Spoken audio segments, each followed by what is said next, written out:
Dr. Vishal Mangalwadi. Thank you so much for joining me. Thank you for having me, Jackson. It is a pleasure once more. So I want to talk about the cultural integration and the mass immigration of Indians from India to much of the Western world. I kind of want to start here. What's your story? Were you born in India and then came to America at some point? How did you end up here? Yes, I was born in India, studied in India, married in India, served the poor in central India, and but traveled all over India, most states of India. Um, but our community in central India was burned down by a mob of Hindus, and so we had no place to live. By that Mm-hmm. time, um, I had written several books and come to the conclusion that the Bible is the force that created modern India and created the modern world. And the Spirit was urging me to say on TV what I had already researched and written about. So I'd written in my book, uh, The Missionary Conspiracy, there is a whole chapter on the Bible and this Bible and civilization in the second millennium. That the Bible Okay. was the book of the last millennium. It was published the most, distributed the most, studied the most. About 50% of the PhD theses in Oxford, Cambridge were on the Bible at the turn of the millennium. So the Lord was saying that if you really believe that this is my word and this is the force that has created the modern world, I want you to say on television.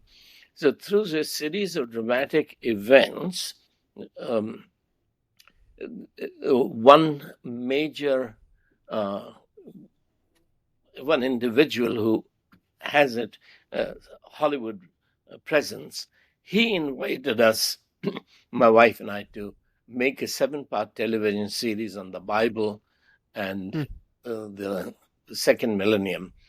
But that project, so we came here because he paid an option fee for us to come and write 3 of the 7 scripts, which he liked.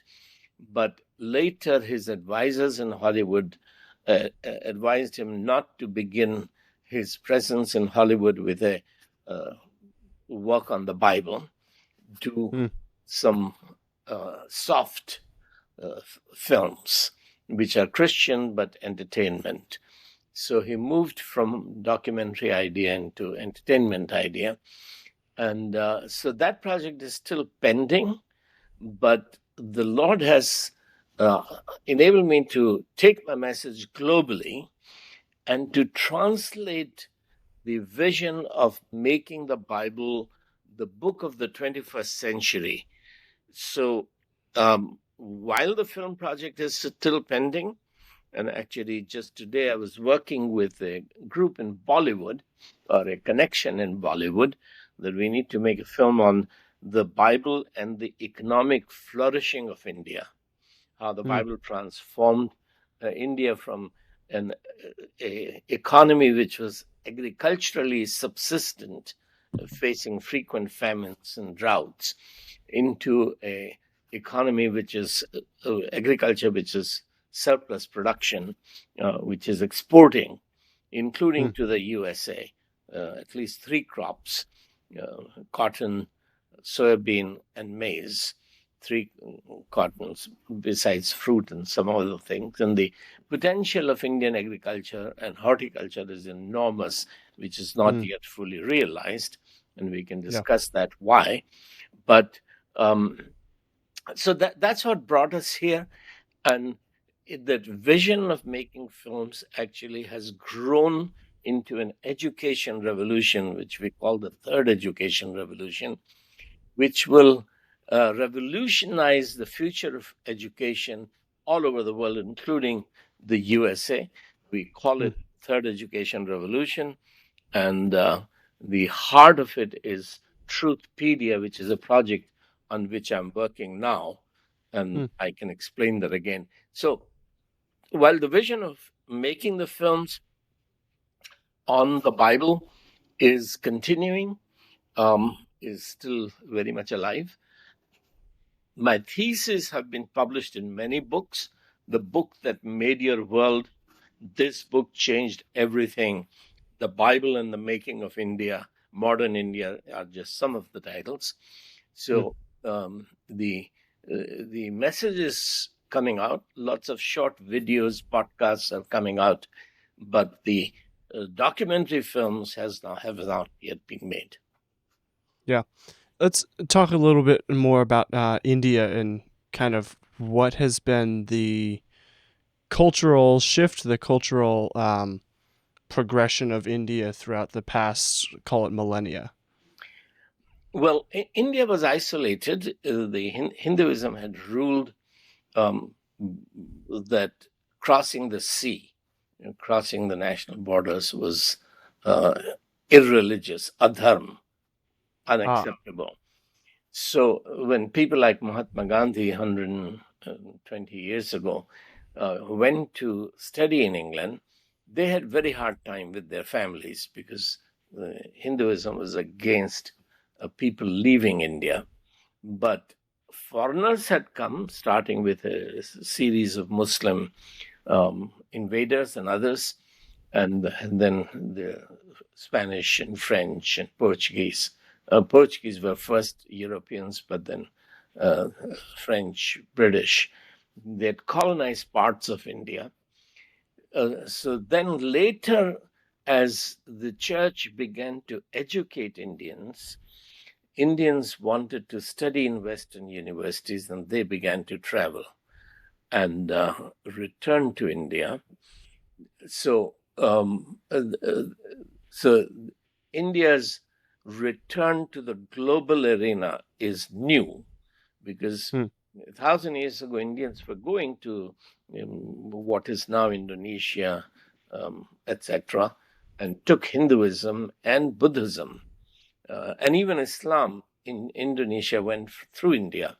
Uh, so the Arabs would come to India first, and then um, Muslims will go from India to take Islam to the East Asia, such as Indonesia. Um, so there was India had shipping and trading in um, uh, in Asia, Far East, but for 1,000 years or so, that had all ended, at least 500-600 years or longer. But in the 20th century, India began to um, Indians began to travel, study, and then with freedom, 79 years ago, came the necessity to produce and export, Hmm. and also, of course, to import. So India is producing many things, particularly, I mean, some of the things such as clothing and all is there, but pharmaceutical um, things. So most of the medicines that you would tablets and that you would get from Walgreens or other pharmacies are actually made in India. So Hmm. that's one of the big exports from India, and that of course, when Y2K, the problem of 2000, uh, Mm-hmm. came, and people realized that the computer chips had not been programmed on 31st December midnight to automatically switch to January 1st, 2000, so that the arrival of 2000, which sort of had a um, people became paranoid that we need to examine all our computer chips. And at that time, India happened to be in a very happy position that India had a lot of trained software engineers Hmm. um, who spoke English. So, therefore, Europe and America opened up for Indian software presence. And as many of those early people proved their ability with engineering, the service sector of computer technology, software, um, that became India's primary export, and it helped build India's middle class. So India has been dominating from software, Silicon Valley, to the financial sector. Many of the Hmm. Indians ventured into the venture capitalist and Wall Street investing. Yeah. And with that economic prosperity, the second generation has gone into medicine and other lines of development. And Indians have acquired, actually, the Indians have become, some would say, the second wealthiest. This was Pew Foundation research, second wealthiest religious minority. The liberal Jews are first, Indians are now second, which was Japanese, Chinese, Koreans used to Hmm. have that place. And then the conservative Jews are third, and the others are behind. So Indians were also financing election. So Hmm. Hindus have been contributing to both the parties, but because Kamala Harris was perceived as a Indian, her mother is Indian, not her father, but she was perceived as an Indian. She received a lot of financial support from Indians, but Indians are influencing the American thought in a big way. So Hmm. the Indian groups, government of India, directly or indirectly, is paying people like Hillary Clinton and even Jordan Peterson now to make videos. So these are AI crafted videos, and AI is mimicking Hillary Clinton's voice and Jordan Peterson's voice and defending India against President Trump, particularly, and Hmm. against recent immigration issues and policies. So every other week, Jordan Peterson's sick, so his face doesn't show on any of these videos, but his AI is using his voice, but it's not him speaking. These are Right. Indian intellectuals crafting a speech, which I assume is approved by his team, but most likely approved for money. And so India is influencing American thought, both on the Yeah. conservative side and the liberal side, but Yeah. particularly at this moment against President Trump and against immigration policies and against the tariffs. Right. Why are so many Indians against Trump's immigration policies? Because just like there are about 48 million immigrants in America. Yeah. 11 to 13 million of them are unauthorized or illegal. Illegal. Um, Yeah. well, some don't like the word illegal, but without documentation is a more politically correct way. Undocumented workers. Um, No, a lot of these are, of course, Mexicans and from Spanish-speaking Latin America, but Indians have also used that a great deal. So many Indians came illegally through Mexico, and Hmm. many through Canada. So some would come legally to visit their relatives, friends, and then overstay their visas. So Hmm. their visas have expired, but they came in legally. There is a huge quantity of that, and then there are many wealthy, highly educated Indians who have they want a servant because this is if both the husband and wife are working, you need a servant at home to look after the children, to cook, to wash, to clean. So they would bring, in theory, their sister. So a girl will come as their sister, using the easy immigration policies of the past. And then she would, she's not real sister, Mm, but maybe a distant relative in theory.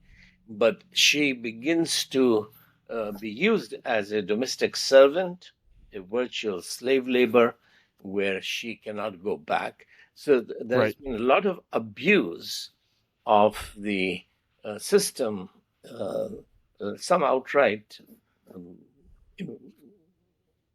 gangs coming. So a Yeah. lot of young people, because the economic opportunities in some states have been so poor, that people, those who have lands, but feel that this agriculture is not going to take them anywhere, small land holding, they sell Yeah. their land, sell everything, and they pay gangs to be smuggled in as illegal immigrants. So that has, these factors are some of the factors that have uh, created this backlash against illegal Indian immigrants.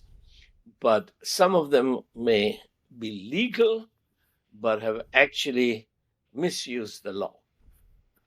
Yeah. There seems to be two. India does not seem to have a middle class. Is perhaps a better way of saying that. That at least from what I've seen, I have not delved too much into India, like in India, as opposed to Indians over here, legal or not. But Indians in India don't seem to have a middle class. Is that correct? Well, it's correct to say that 100 years ago there was no such thing as middle class in India, but Okay. a middle class was growing slowly. And in the last 25 years, it has grown rapidly, particularly through software engineers. Hmm. But that middle class, it's not, I mean, compared to America in terms of percentage, it's not huge, but Right. it is the tax paying um, community Hmm. and educated community.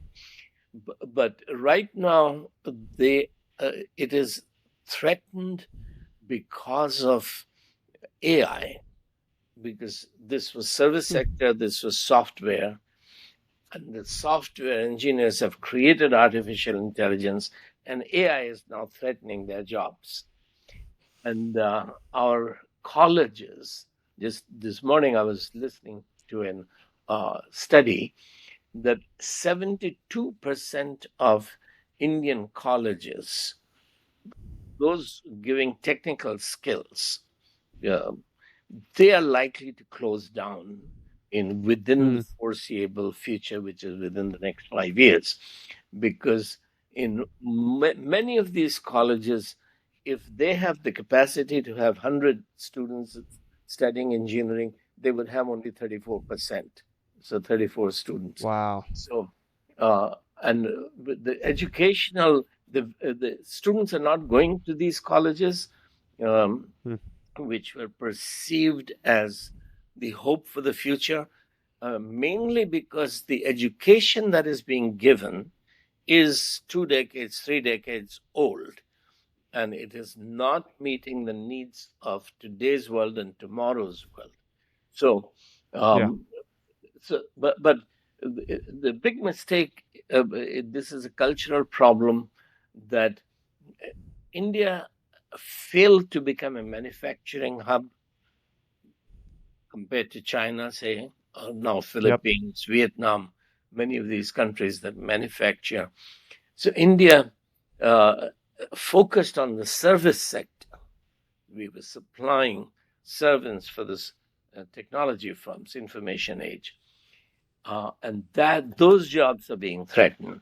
So the manufacturing in India, in most cases, is has lots of problems. The quality is the biggest problem. Hmm. Uh, that even if your product is substandard, you can bribe the officials to get all the certificates that you need. Yep. Now, if your quality is good, that you do not need to bribe, you still have to bribe, because if you don't, the officials will abuse their power and not give you the licenses and certificates that you need to export your product. So, Right. when President Trump says that Indian economy is dead, he is saying something which really makes Indians angry, because the statistics that the government is rolling out, which has some merit, is that India is already the fourth largest economy on its way to becoming the third largest economy. So how can you say Indian economy is dead? Well, Right. who is bene- who are the beneficiaries of this economic progress or statistics?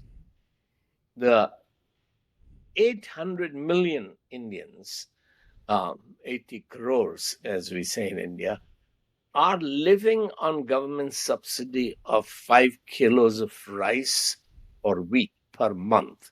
The government is doling out because they cannot afford to buy staple food. Wow. Yeah. That's wild. And um so the middle class is kind of declining is what you're saying. Well, if these 50% tariffs continues, and if AI replaces a lot of engineering jobs, software jobs in the West, then the middle class will be hurt very big time, because this is what was creating the new middle class: Right. Right. education Yeah. and service sector. Yeah. The manufacturing sector is really dead, as President Trump said, which is Right. insulting to Indians, and Indian politicians hate that uh, summary. But if you're talking about the manufacturing, that is a true statement. Yeah. Yeah. So, what is the path forward for Indians? Is there the Indian government and specific Indian groups and families that are trying to create and sustain a middle class section of the economic sector? Well, the the many factors, many facets to the problem. And the reason India, which is now the world's most populated nation, has not become a manufacturing country is because Hinduism has taught the upper caste, the educated, that working with their own hands is below their dignity. Hmm. To work is to toil, is the responsibility of those whom God created as servants, the Shudras, the untouchables. They are created from God's feet to serve the upper three castes. Hmm. So the upper caste should not work with their hands. So I was a professor in an agricultural university. I'm not an agriculturist by training, although I've worked as a farmer. Um, but uh, most of the high caste students who came, and they were the ones who benefited from agricultural education because their parents could afford to pay. Uh, but they wanted to study agriculture not to become farmer or to improve farming or agricultural engineering or food processing, etc. But they wanted bureaucratic jobs with the Hmm. Ministry of Agriculture at the federal level or state level, so or Right. teaching jobs. They did not want to work with their hands because this is below their dignity. And the poor who actually toil and work with their hands, they cannot afford uh, to study, to Yeah. cultivate their Education. minds, education, Right. practically at the higher level. I mean, you do high school, you can do high school because the high school education theoretically is for free. But during the last 10 years, since the Hindutva party came to power, according to the report submitted to the parliament, almost 90,000 schools have closed Wow. as non-viable. 60% of these are in the states where I grew up or lived or worked or was born, UP and MP. So, um, so this is officially government schools. Almost 90,000 have closed, and the studies are showing that 72% of private colleges might close in the next Hmm. 5 years. Wow. At the lowest level and at the highest level, the the education system, which was producing the middle class, that system itself is no longer attracting students. Hmm. Parents don't send their children. So, in the school, village school, parents don't see any value of that study. There may be grades 1 to 8, and the school may have 2 to 3 teachers on government payroll, but on any given day, only one teacher is there in the class looking after grades 1 to 8, and he is there Hmm. only for 3 4 hours. He or she is there only for limited number of hours. So there is no education happening. So parents feel that it is better for the child to be looking after goats and buffaloes as cows, Right. instead of going to school. So um, if there are less than 50 students in a school, and the government is paying for 3 teachers or 4 teachers, but only one is present on any given day, and it's very difficult to supervise uh, Yeah. these remote villages. So the government is closing down those schools, Yeah. and so this will hurt the creation of an educated class, which has the possibility to become the middle class. Right. Yeah, exactly. And I mean, we're seeing kind of a similar thing. Would you equate it at all to the US undoing the Department of Education, to Trump undoing the Department of Education? Yes, the West has uh, a different problem.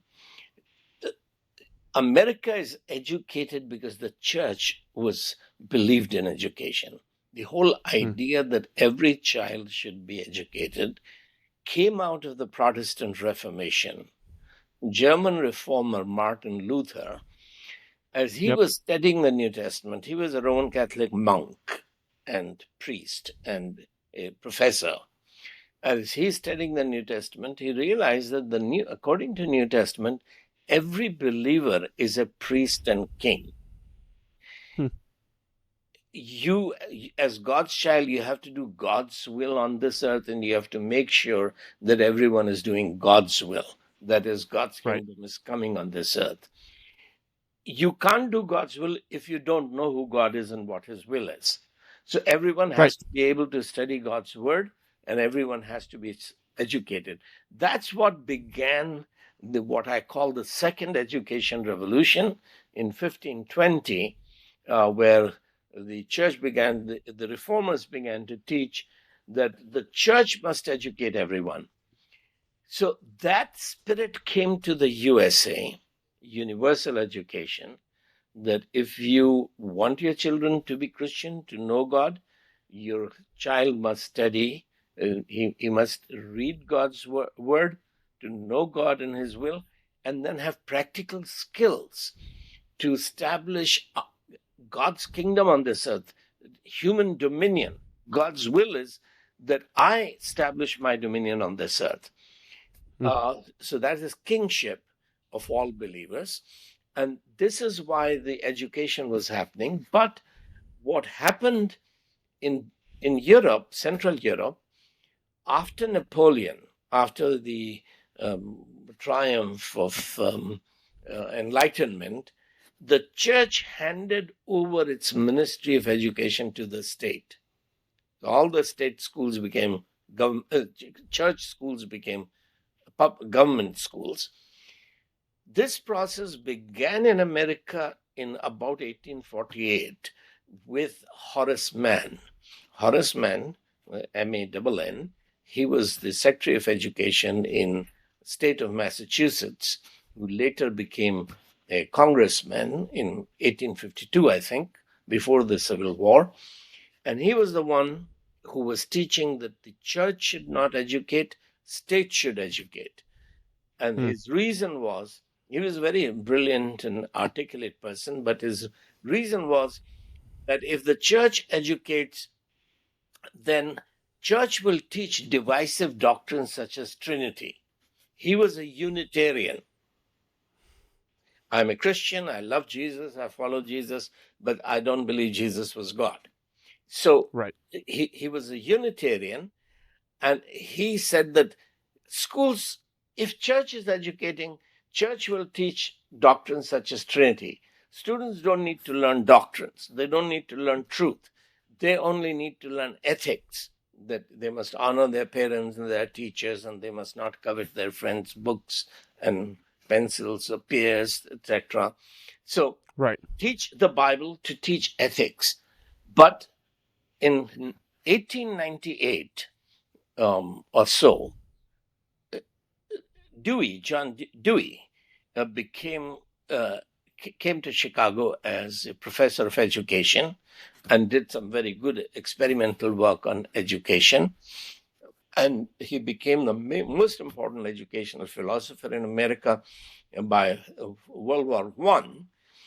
He had completed the process that Horace Mann began, that church should not educate, state should educate. Horace Mann was saying that Bible should still be taught, but Bible should be taught for ethics, not truth.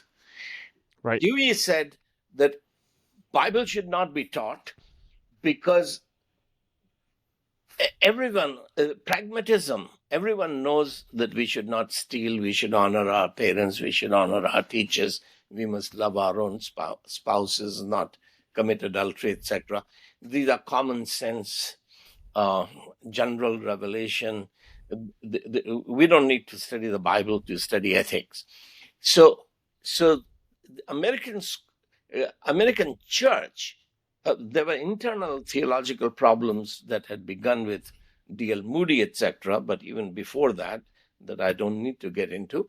But for internal theological degeneration and this external pressure from uh, great philosophers such as John Dewey, Hmm. American church surrendered education to the state. But that education has no connection with truth. You're not imparting wisdom. It has no connection with virtue. You are intentionally saying that we don't know what is right, what is wrong. We don't know whether sex should be within marriage, or whether sexual relationships between should be between opposite sexes, genders. We don't Right. even know what gender is. So, so you have now Supreme Court judges who don't know what is a woman. Right. So the what was thought that human mind mind was confused with brain. The brain chemistry, flesh and blood can know the truth. Now American education has no relationship with truth. It has no relationship with wisdom. It has no relationship with character building, veritas and virtue. So, therefore, President Trump's emphasis that this whole taxpayer funded educational system should be abolished, and families should be able to send their children to wherever they feel their child will be best educated. So, Hmm. secularization of education has corrupted America. If when the president of America says that the news media is fake news, he's saying that the most educated, the best paid journalists and media houses in the world are deceiving you. They're not telling you. Right. Right. So, who has produced these media people. When the president is saying that Washington, D.C.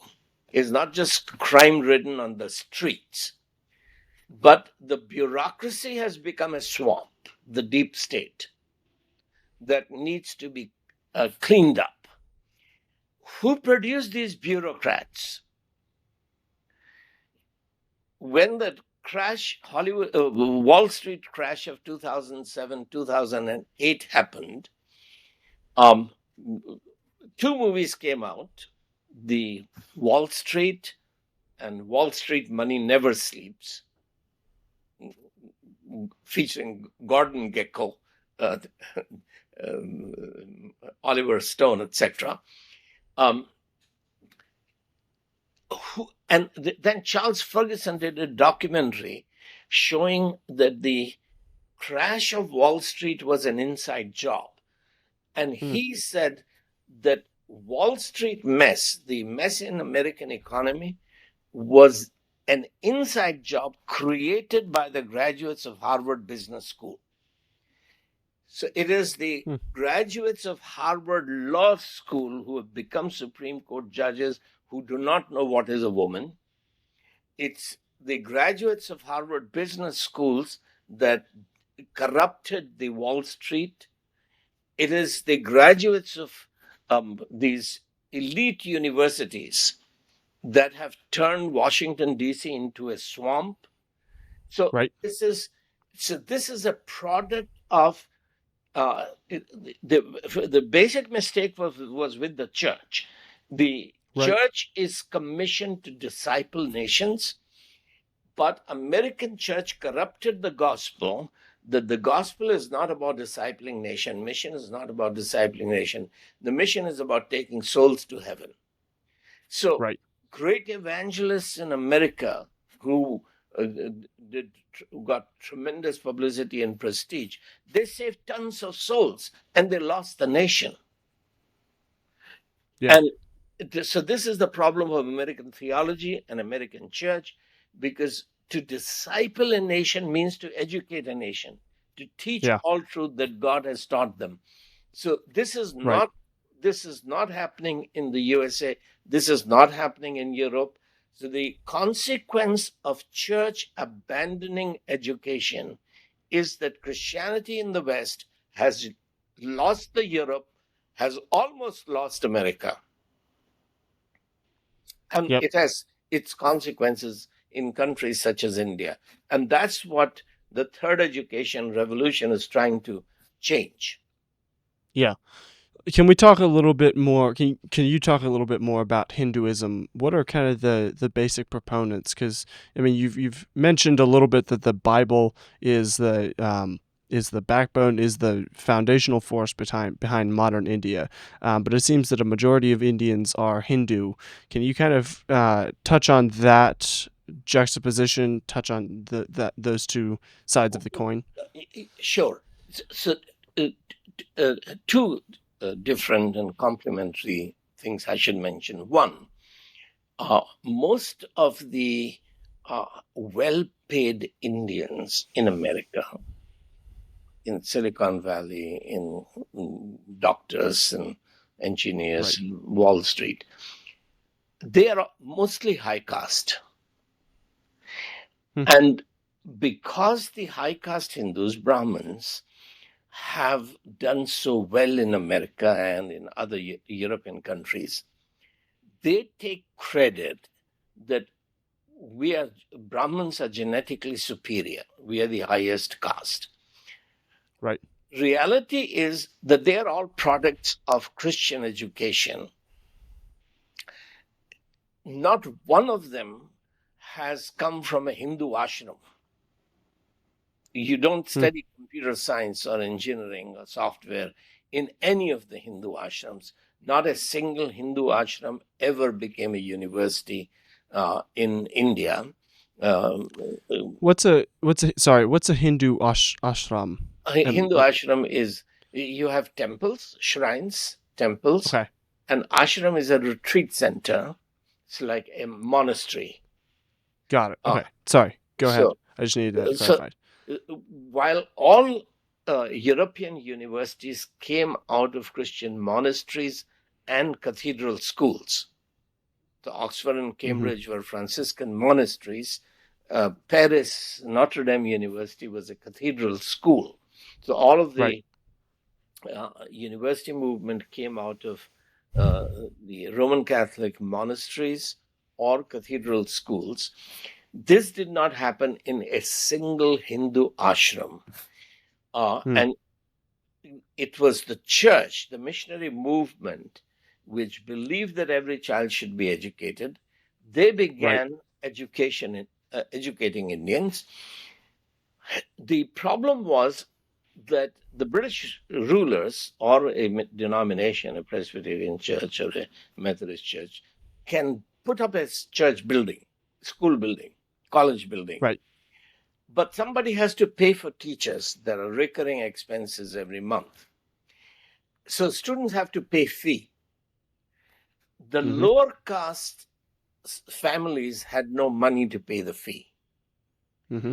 And the upper caste who had some money, they uh, told the missionaries that we will not send our children to your school if our children have to sit with the lower caste, eat with them, play with them, fall Right. in love and marry them. Right.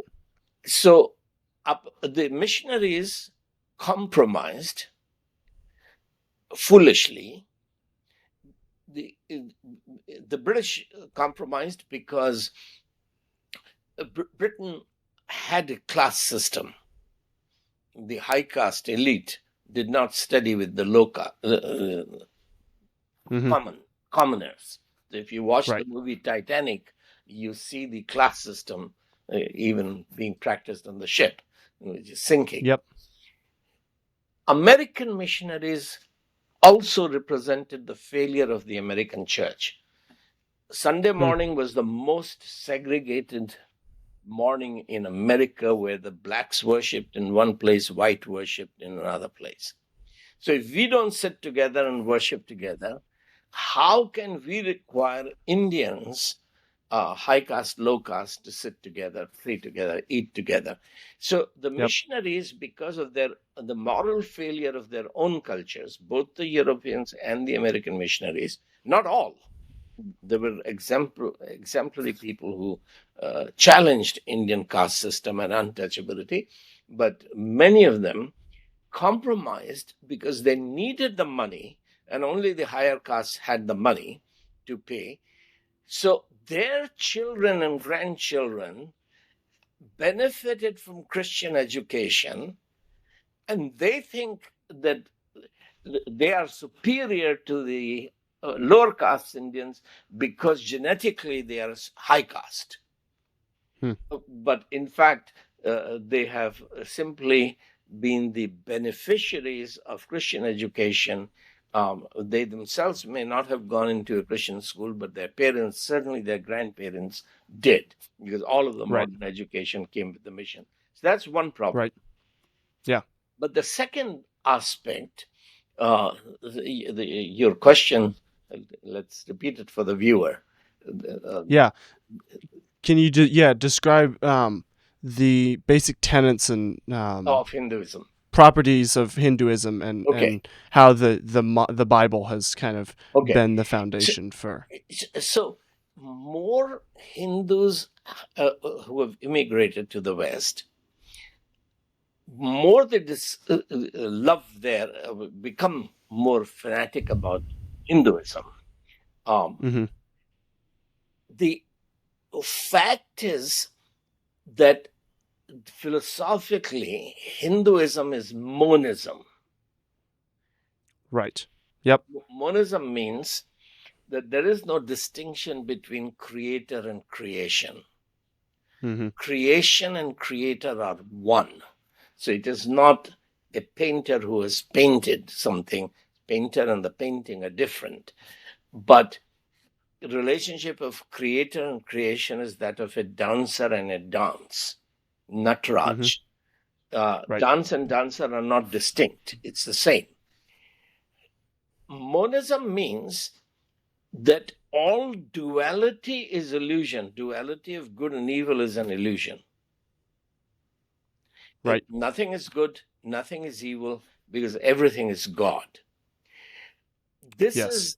is what the American business establishment, which already believes in relativism, that there is no moral absolutes. This is the Yeah. damage that the American education has done.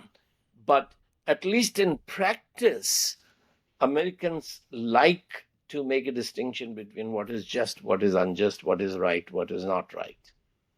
Yeah. In theory, they, having rejected the Bible, having rejected Christianity, Americans are also relativist.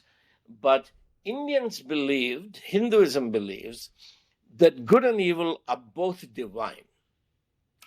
Now, Hmm. this is, it might shock you, mo- homosexuality and transgenderism, which have captured the American mind, Right. is coming philosophically, it is coming from Hindu monism. If all is Hmm. one, then dualism of good and evil are illusion. Yeah, that makes Uh, sense. so this came into America in 1893 with Swami Vivekananda, and the homosexuality was popularized in California. In Southern California, there was a Vedanta ashram of Vedanta Society of Southern California, where a British novelist, Christopher Isherwood, he lived openly with his gay friend and had relationship with his master. His book, My Master and His Disciple, where he was translating Hindu scriptures in this Southern California Vedanta ashram and Hmm. writing novels promoting homosexuality, which is what a number of important people since the 1950s, he was in the 50s popular, but 60s, 70s, 80s, you had uh, Osho, Osho Rajneesh, the guru who had 99 Rolls Royces in ranch in I Oregon, think I remember him. Yeah. private jets. He was openly teaching that the ultimate illusion is illusion of male and female, dualism of male and female, because everything Right. is one. It is Right. his teaching which Da Vinci Code fictionalized Dan Brown. Yep. Um, Behind it was serious philosophical and scientific um, studies or arguments done by someone like Fritz of Capra. He taught Right. physics in UC Berkeley, Marilyn Ferguson, Shirley MacLaine. These were all public figures in the New Age movement who uh, im- saw clearly that the implication of monism is that the dualism of male and female is an illusion. Gender has to be a spectrum. Everyone has male and female energies within them, Shiva and Shakti. In the Kundalini is the female energy that you have, everyone has. So, Yeah. your question is the cultural baggage that Hindus, and the more they become Hindus here in North America, they bring that cultural baggage. Hmm. Now, they're worshipping lots of different gods and goddesses, lots of different temples. Right. But polytheism is connected to monism because Right. monism means everything is God. So you can worship a stone. Yeah. You can worship a sexual organ, which is Shiva Lingam, the penis of God Shiva, which is being worshipped most widely. So you can worship sexual organs as God. You can Hmm. worship stone or cows, or the Rishi Sunak, who became the Prime Minister of England. He would worship Right. and he would boast about it because Um, your culture decides who is God. Everything is God, philosophically. Right. So Right. if my culture says I must worship cow, or I must worship monkey, or I must worship snake, or I must worship sex, then I do it. So, Right. so yes, there is polytheism, but Right. at the root of it is monism, that everything is God, and that means that dualism of good and evil is uh, untrue. Right. Whatever suits me, Mm. I do. So uh, I um, like Google. I think it was Google, which a few months ago had to fire a lot of Indian uh, software engineers because this was from one particular Google office in California, because they were abusing one uh, philanthropic rule that if you pay $10,000 donation, you get tax deductible receipt. You pay giving it to 501c3 nonprofit, you get Right. 10,000. But if you're a Google employee, Google pays additional $10,000 to the same um, charity for the same cause. So your 10,000 becomes 20,000. Mm. But if that charity is owned by Indians, you get your Yep. 10,000 back as black money. Yep. So you take, so I give $10,000, I get a tax deductible receipt, and I get my 10,000 back because now Google has paid 10,000. And Yeah. then the accounting tricks of Indian accountants, they can show fake expenses and receipts. So Right. this was exposed just less than a year ago, and the Google had to fire all the employees who had abused Wow. this. So, but this is what liberal America, the non-Christian America, has already been teaching, that Yeah. morality is relative. Right. What is immoral for you may be moral for me. This guy's just being very clever. He's using the system to his advantage. Right. Some of the money is going for charity, but it is the Google share which is going for charity. My Yeah. share is coming back to me. So the American employers are finding this kind of problem. Um, Yeah. so if an Indian doctor brings in his sister or her sister, who is actually a domestic slave, but Right. you have abused the visa rules and regulations. So this is what has created the problems which the Trump administration is trying to address, which is upsetting a lot of Indians, particularly Hindus, Yeah. because so far the system which tolerated immorality suited them. Right. But now you Right. have a system which is not tolerating illegalities. Yes. Yep. That makes sense of a lot. Yeah, the very interesting, that link between Hindu culture and the American atheism, that like you are God because all is God, you are God, and so therefore your desires cannot be wrong.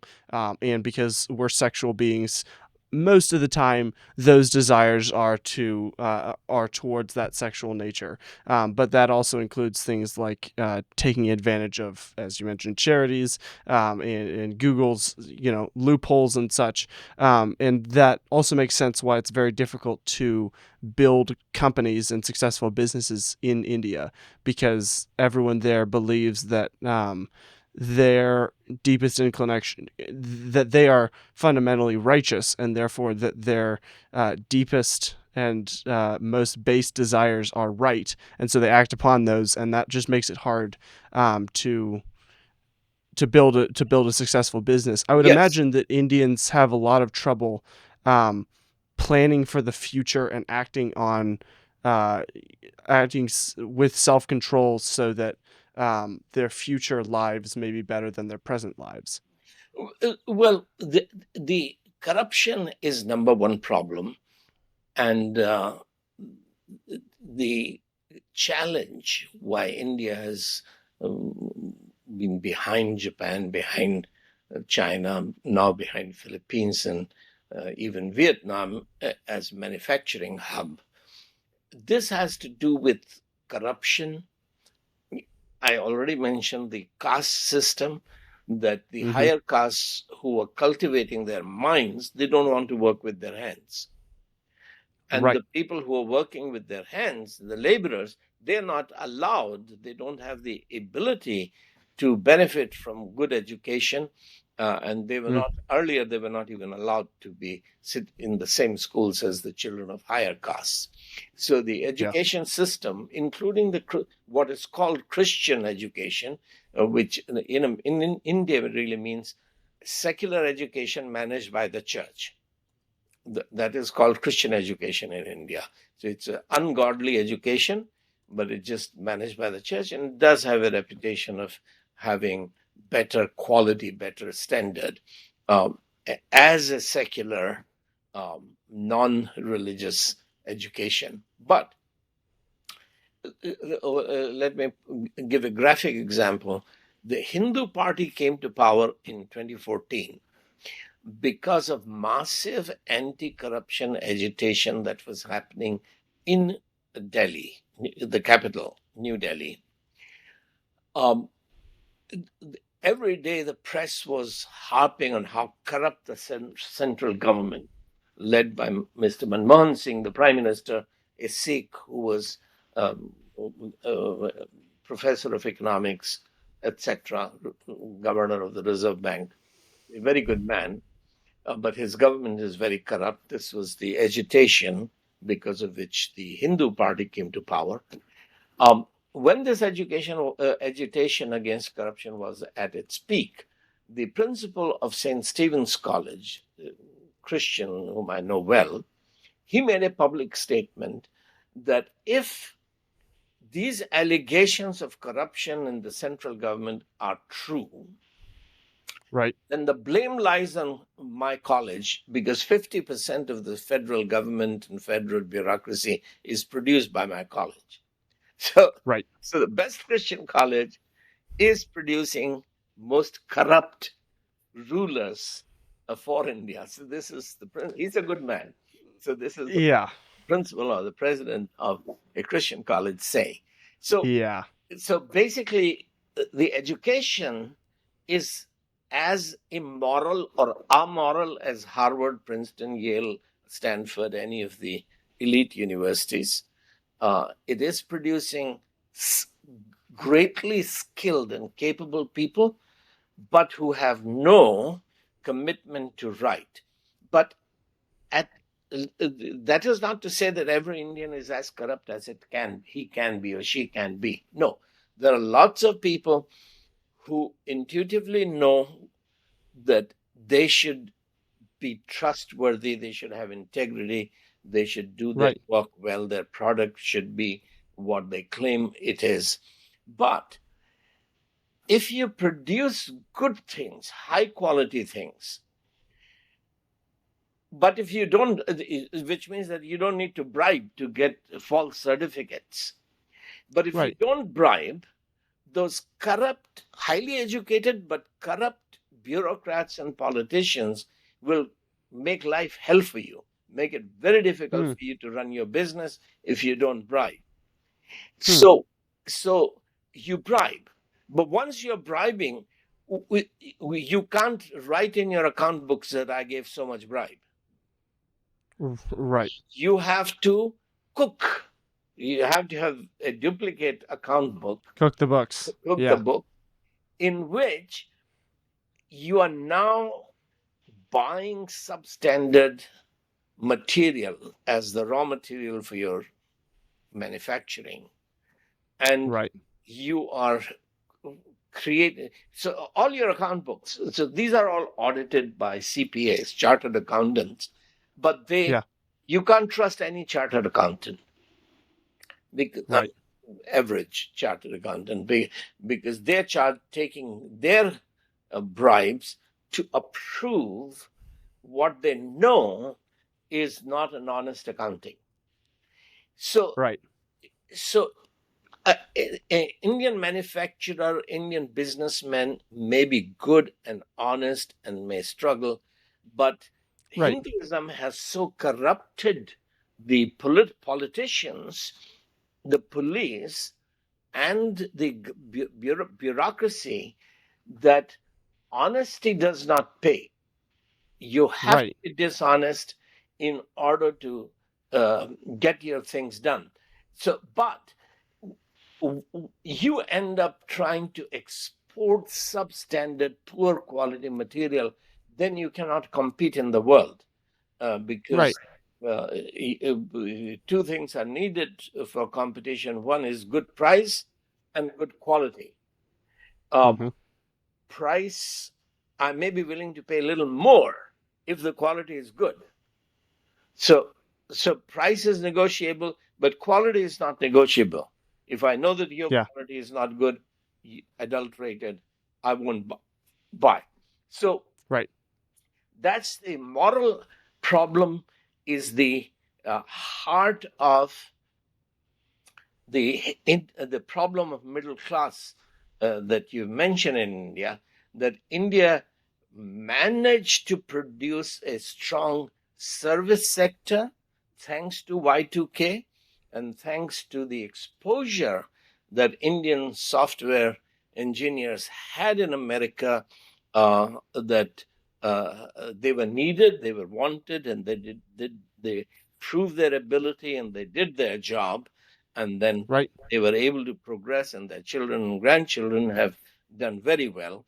But now, because the education system in India is not preparing graduates for the AI generation, Mm. AI driven businesses, so we're still training people for yesterday's, uh, with yesterday's World. skills.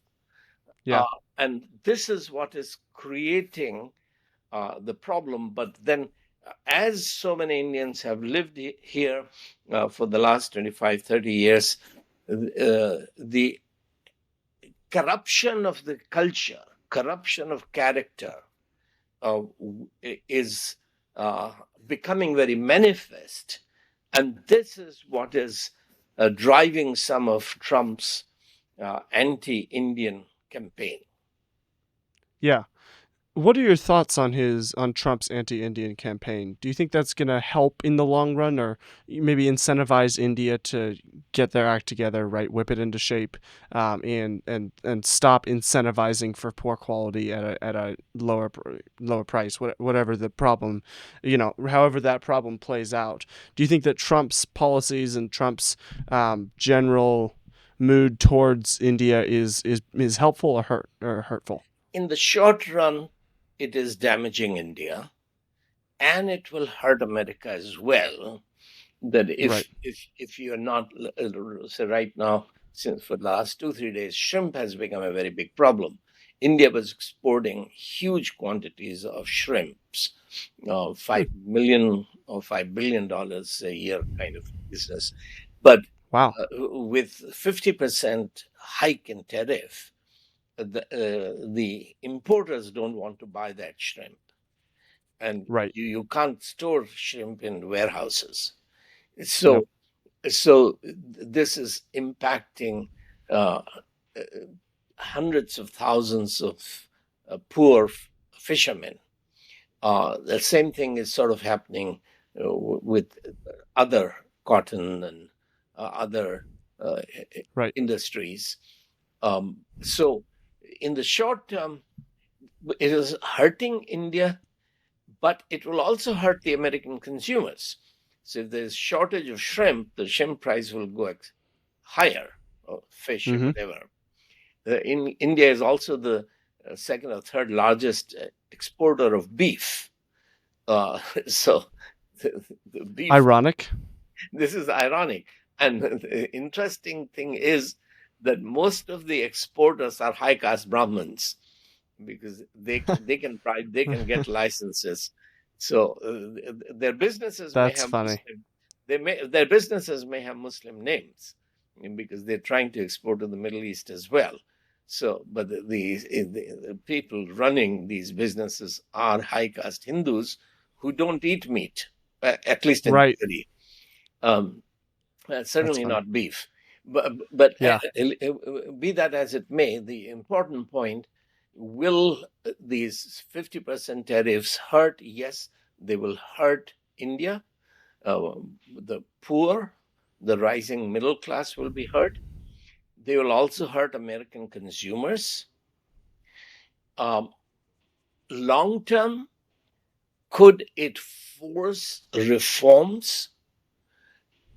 Because it's not that the government cannot reform its departments.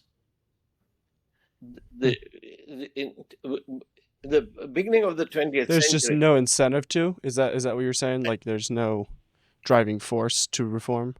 in the beginning of the 20th century, Chinese goods and products and services were as corrupt as India's. Okay. And it was giving very bad name to China.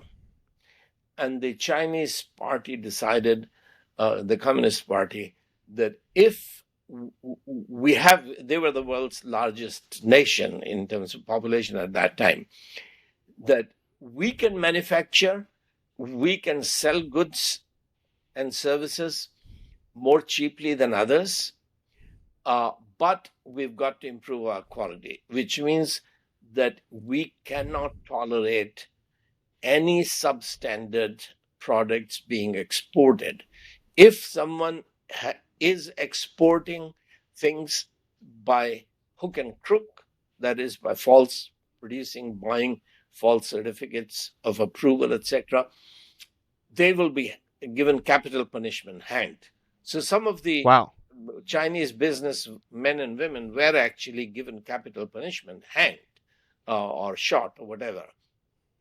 That's what, when the all the manufacturers realized that the government is actually absolutely serious, that we better obey the law. Um, Yeah.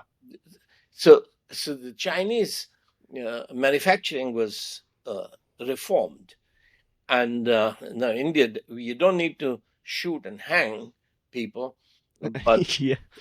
but uh, if the if government wanted to, it will hurt its own party. It will become very unpopular with the its own civil servants, bureaucrats who have become very used to corruption.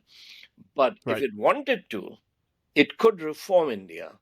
Yeah. But the problem is that when the top people are corrupt, then they cannot eradicate corruption, Yeah. because in any case, eradicating corruption with the use of sword, with the use of force, is a short term Right. thing. Who controls the controllers? Who controls Right. the police?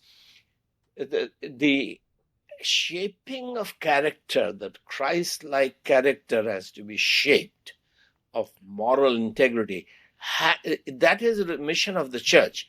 That is the 100%. responsibility of the family, to teach the word of God, to teach what is right, what is wrong, to teach the law of God. And that is essential. The moral foundations are essential for building a great nation. So, this Yeah. was, God promised Abraham that you walk with me, you follow me, you be my friend, I will bless you, I will make you a great nation, a nation flowing with milk and honey. So when he sends Moses to liberate descendants of Jacob, Abraham, Isaac, Jacob, from slavery of Egypt, um, how does he transform these slaves into a great nation? God gives them the 10 Commandments. Hmm. You shall not covet. Then how am I going to become a land flowing with milk and honey if I don't covet? Well, you don't covet You create. You are Right. children of a creator. You should become creative. That means you must work for 6 days, work hard, but not covet means that you will rest on the seventh. Don't covet your neighbor's wife means that you love your own wife. You build your great family, strong family. Be faithful Yeah. to your own wife. Then your Yeah. children will honor you, and your Right. family will become an economic unit, etc. So, uh, uh, slaves were transformed into a great nation through law, but this law had to be written in their hearts. So God is slaves are illiterate. They don't have time to go to school. They have no schools. But if God has given you a written text, you better learn how to read. And God requires you not only to learn how to read, but to copy. And they complain, we're in wilderness, we don't have pen and paper, how can we copy? God says, don't make excuses, write it on your walls, write it on your garments. Oh, our women sew our garments. Then teach your women to write. You think, meditate upon the law of God day and night. Pharaoh made you slaves. I want you to become teachers. Your Right. dining table ought to be a classroom for your children where you are teaching them God's law. So Yeah. the slaves were transformed into a great nation because they're meditating on the law of God day and night. Yeah. Parents and grandparents are teaching it. And that is what has to happen, that education has to be a ministry of the church. Right. Veritas, truth, and virtue have to be integrated into education. Yeah. Yeah. This is true. I mean, I saw this in Zambia as well. That the I mean, I don't know, caveat, I don't know what the family um outlook, what the family situation is in India.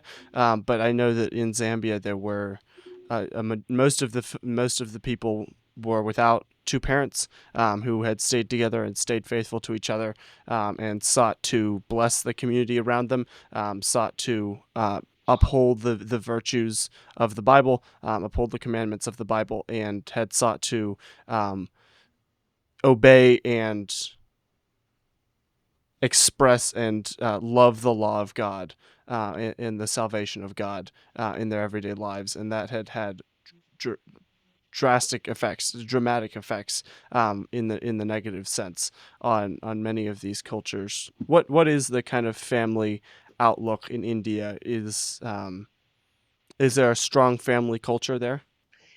Um, the situation is really ironic because one of the greatest contributions that the Bible made to Hindu India, it didn't make that into Muslim India. Hindu India is to legalize monogamy, that one person can only have one living spouse at a time. This, Amazing. this battle began only in 1850 when Indian thinkers began to ask the question that we are such a big subcontinent. At that time, Pakistan and Bangladesh are part of India. So we are such a big subcontinent. England is such a tiny island.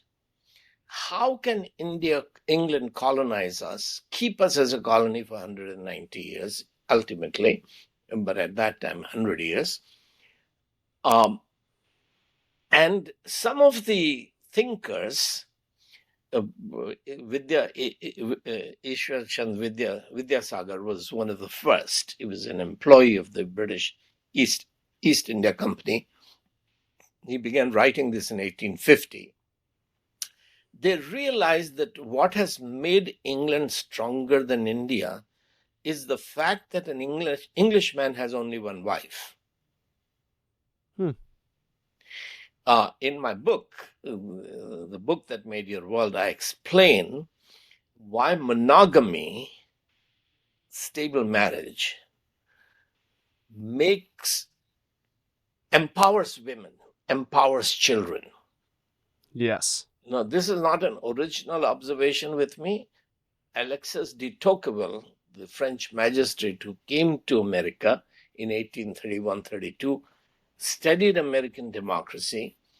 He wrote 2 volumes on American democracy.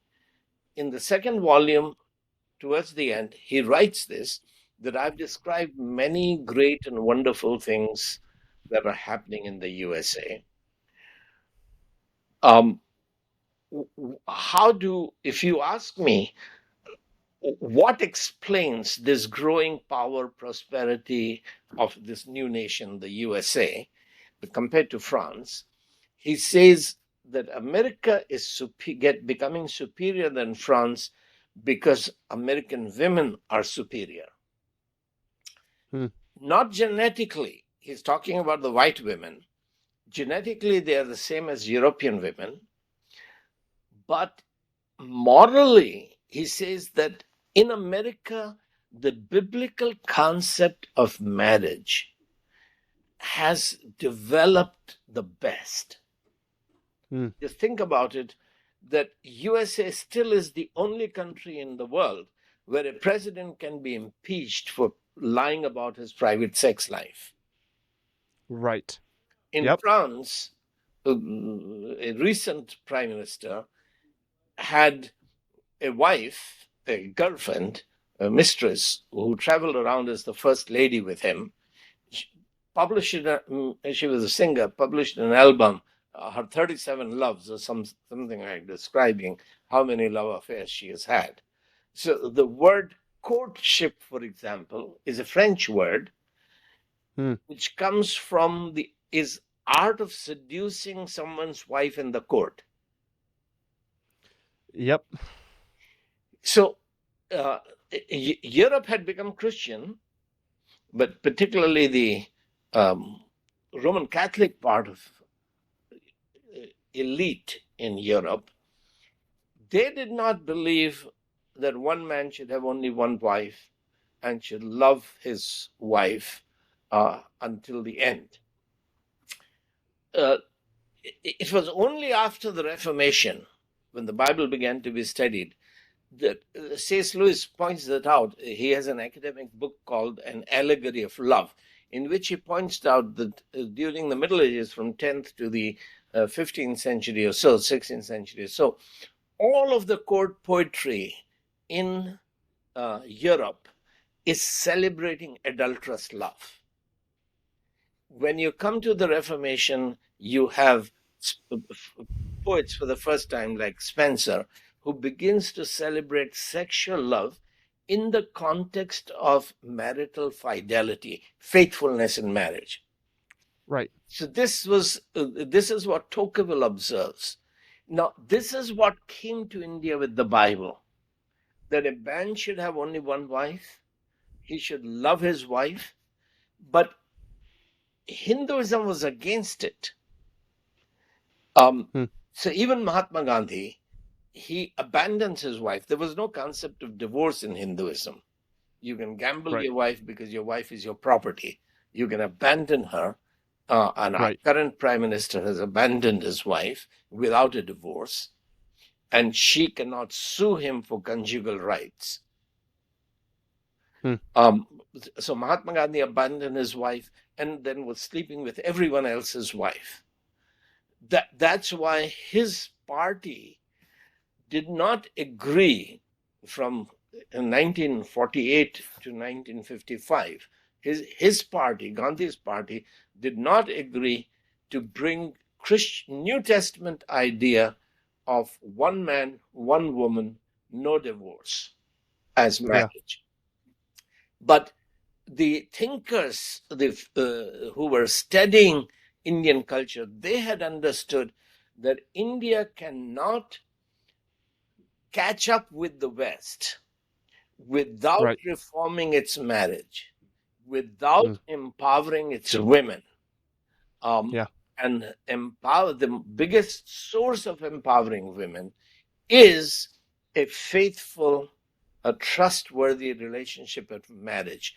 So this is what Christianity brought, and the battle began in 1850, climaxed in 1955. It took 105 years for Hindus to accept the New Testament concept of marriage. But that is not working amongst the educated Indians in North America. There's a lot Yeah. more divorce, particularly if wives are also working.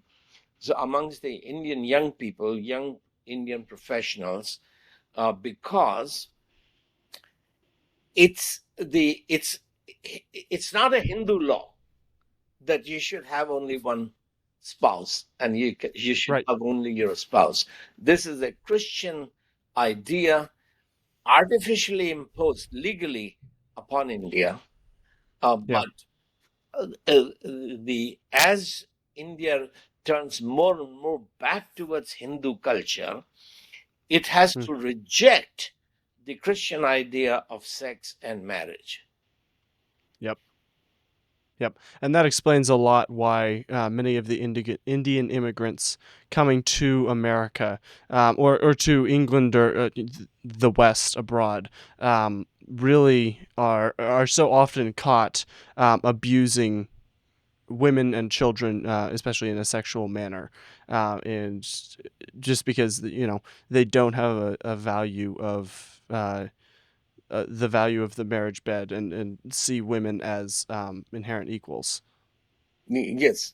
Now, I was in a restaurant with an Indian uh,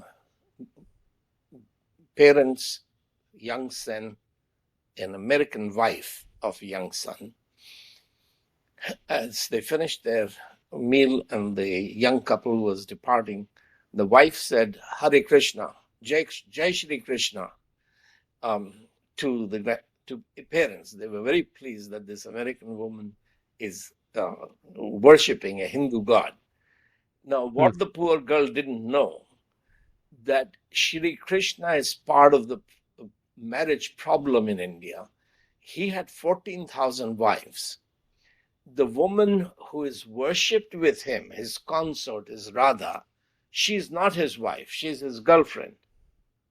Right. So none of his um, 14,000 wives are worshipped. His extramarital affair with Radha, that is worshipped.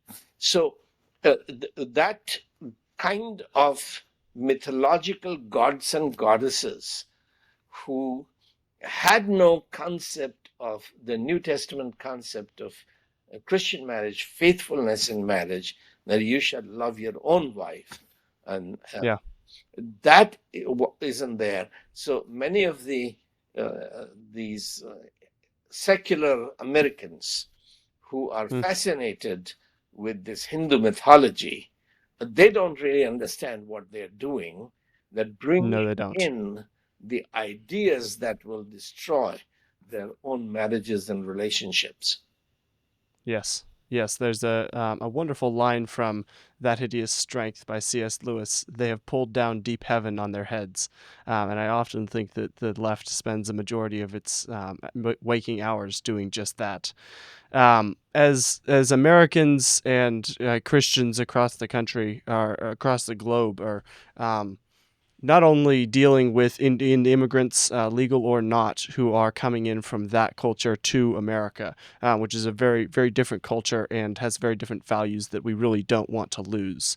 How should Americans handle, disciple to Hindu Indians who are here in this country, and then how should Americans who um, go over to India, disciple and treat and work with India to become a Christian India and not just another America? Well, most important thing is to love, to welcome, to receive, respect as individuals, but then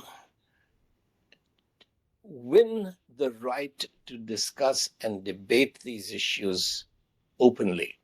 Now, average Indian who has come to America and become successful in financially, professionally, uh, Hmm. he already believes that he's Brahmin, he's high caste, he's superior, and Right. Christianity is for the lower castes, for intellectually inferiors. So he he comes with this prejudice mindset, and unfortunately, American media, like the governor of Minnesota mocking the children who are shot who were praying. So, Yeah. American media, American elite, American universities, schools, they reinforce that Yeah. Christianity is for intellectually inferior, Right. intellectually superior. Reject faith in God, reject faith in the Bible, reject faith in Jesus. So, so- Right. so- Now, this is because this is the blame really is on the American church, which has handed over the ministry of education to people who do not even believe in truth, who do not Right. believe in morality and character. So they are ridiculing Christianity, and this has also to do with a number of factors, eschatology included, that Yep. American church did this foolishness because the best of your Bible teachers kept saying that Jesus was coming back in the last century, in the Right. 1880 or 1980s, or certainly by Y2K, Jesus will come back. Right. Now they've redated it to 2033. So Oh, good to that know. we don't need to disciple the nations. When Jesus comes back, he will disciple the nations. We have to prepare for our rapture. So this kind of eschatological mindset made the American church irresponsible, that we Right. handed over the responsibility of discipling our own children to the devil. So Hmm. a church which does not disciple the nation condemns its grandchildren to be persecuted. Right. So Indian church is being persecuted in many parts of India, many parts of say, the communists persecuted in Russia, Christian Russia, Orthodox Russia. And that would be the future of America unless the church begins to disciple the nation, which Hmm. means educate the nation, teach truth, teach veritas and virtue to the nation. So, um, so yes, your question is about what to do with the Indians who are coming here, and my point is that they come here with an arrogance that we are high caste, we are superior. Right. Christianity is for the intellectually inferior, low castes. And that's a stereotype which is reinforced by the secular media, secular press, secular entertainment, and Right. universities in America. So Hmm. while you have to win individuals, love individuals, and your question is how do we minister to them? And I would say that in the light of the discussion we have had, that marriage, family is would be one important source, uh, Hmm. means that Yeah. marriage is difficult for Christians. For two people to live, two sinners to live together happily ever after is Not difficult. easy. It's not easy. It Yeah. requires grace. So Right. Ruth and I have just celebrated 50 years of our marriage, and Congratulations. well, thank you. But it's not been easy because we are No. sinful. Um, the husbands love your wives is not my moral value. This is a command that I have to obey. And when I'm Right. unable to obey, I have to find the grace. Uh, Tell the Lord that I'm not able. I need the fruit of the Spirit, which is love, because Yep. chemistry is failing me. Instead of giving love, the chemistry is producing hatred and anger and etc. etc. So, Right. so this problem of uh, two sinners living happily together is a much bigger if the sinners don't know that they are under God's command to love their spouses. And Right. God not only commands, but He gives love, the fruit of the Spirit, when you Right. repent, when you seek Him. So, Yeah.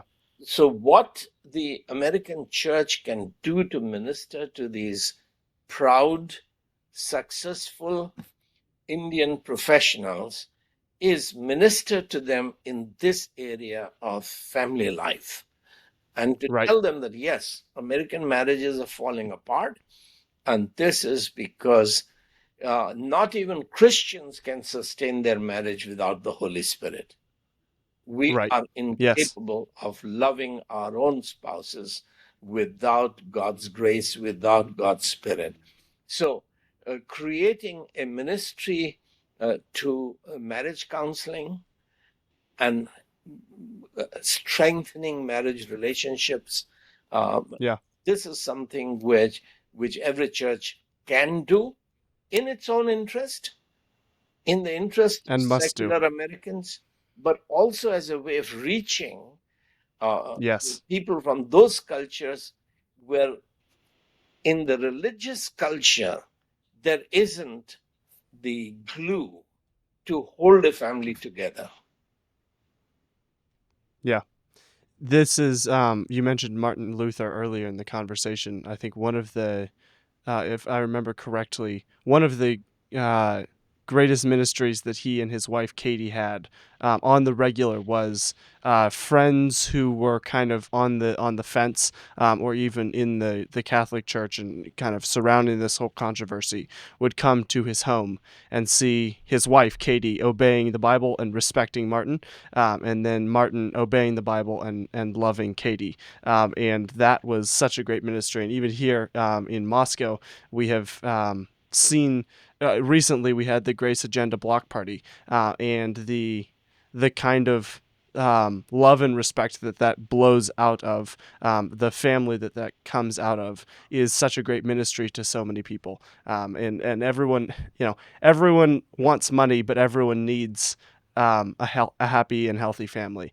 And so that I think is a wonderful Yeah. a wonderful Well, thing to point I out. have given a lecture often called Three Sexual Revolutions, which I hope will become a book.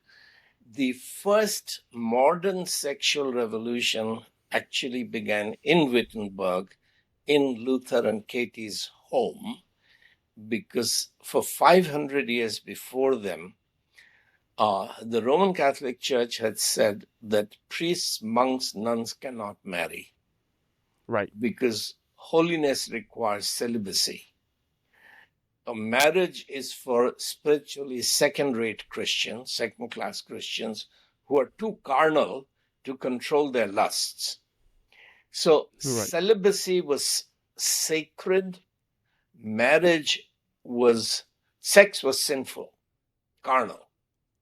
That's where the cult of virginity, the Virgin Mary, was so dominant that even after Jesus was born, she had no sex with Joseph because Hmm. she was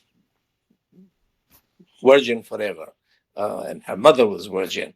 So, so it was only when, as Luther was, he was actually translating the New Testament, but realized in the Old Testament that after God has created a good earth, the only thing not good is for men to be alone.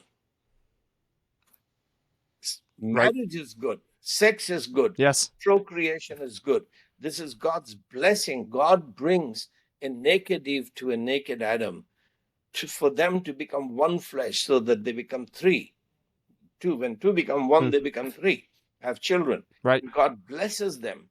So marriage is God's invention, God's idea, And so, um, after 500 years of church going wrong in not honoring sex in marriage as sacred, Luther's bring the European church back to biblical worldview, that Yeah. that sex and marriage are God's gifts and grace and blessings, and he begins to see marriage as the school of character. So, in my book, Right. the book that made your world, I have a chapter which is summarizing Luther's teaching that family is this God's school of character. This is where character is built, and Yeah. that is what became the strength of the Protestant nations. That families, parents, grandparents built strong character in Yeah. boys and girls, which empowered girls. And this is what Tocqueville observes in his book Democracy in America. But in my book, I have long discussions of this because this Yeah. is what India needs. Yes, and I would imagine that that goes the same for American missionaries, other missionaries from around the world going to India. That one of the best ways to disciple that nation and bring it under the knowledge and love and obedience to Christ is to have a faithful and joyful family that loves and honors God and obeys Him, and to show without even necessarily meaning to do so the fruits of that labor. It's true for the missionaries, but actually in the 19th century, it was the British civil servants, police officers, judges, army officers who were practicing Christian monogamy, which is what began to stir the Indian thinkers to realize that here are young men, 23, 24, 25 years old, who have come as uh, administrators of a city, and the city is bigger than some of the European countries. Hmm. And a single Englishman is managing. And Indians who are used to bribing, they are bribing these young British men with women. But the amazing thing was that uh, who were these men? A vast majority of them were sons of pastors, second and Hmm. third son of poor pastors in Britain and Ireland, Scotland, who were coming to serve India with a missionary vision, and their families were praying for them. Church was praying for them. They were praying, and they were seeking sexual purity. Some fell in sin, but most remain faithful uh, in their area of sexual life. And so it Yeah. was the secular administrators, police officers, judges, um, British, who uh, built who demonstrated rather the argument for sexual purity and faithfulness in marriage. Uh, Yeah.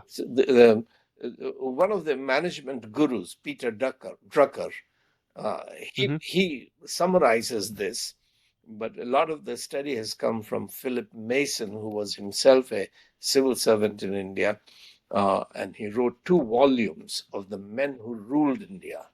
So it was not just missionaries, but rulers who were practicing biblical morality and ethics in the area of sexual life and marriage, which impacted India. Yeah. Yeah, absolutely, and that's such a that is a very powerful witness to non-Christians who Yes. have their own, like that Mhm. you can withstand that. Um, I think we'll leave it there for today. Where can people find you online? And you have a new book coming out.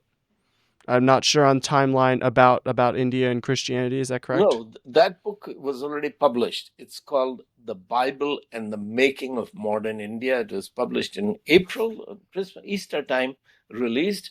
So it's available on Amazon and Ingram. The Bible and the Making of Fantastic. Modern India. My new book has just gone into production. It's called Healing the Open Wounds of Islam. Healing the Open Hmm. Wounds of Islam. The book has just gone into production. And now I'm starting revising a new book. The first draft has been done. It's called Conversion, the Revolution That India Needs. Uh, Hmm. Conversion is being used as the stick with which to persecute Christians. But in fact, this moral corruption of Indian politics, Indian civil services, Indian businesses that I have discussed, the solution for that is repentance from sin and turning to the Savior for salvation. So, my book is called Conversion is the Revolution That India Needs, which will reform India. You can uh, try and fight corruption by force, but the real effective way of eradicating corruption is by changing the hearts and the minds. That is called discipling nations. Thank you. Yeah, absolutely. Fantastic. I'll put all those links in the description. Dr. Mangalwadi, it has been once again a pleasure to have you on the show. Thank you for having me. God bless you, and God bless this ministry. Yes, thank you. You as well. See you guys.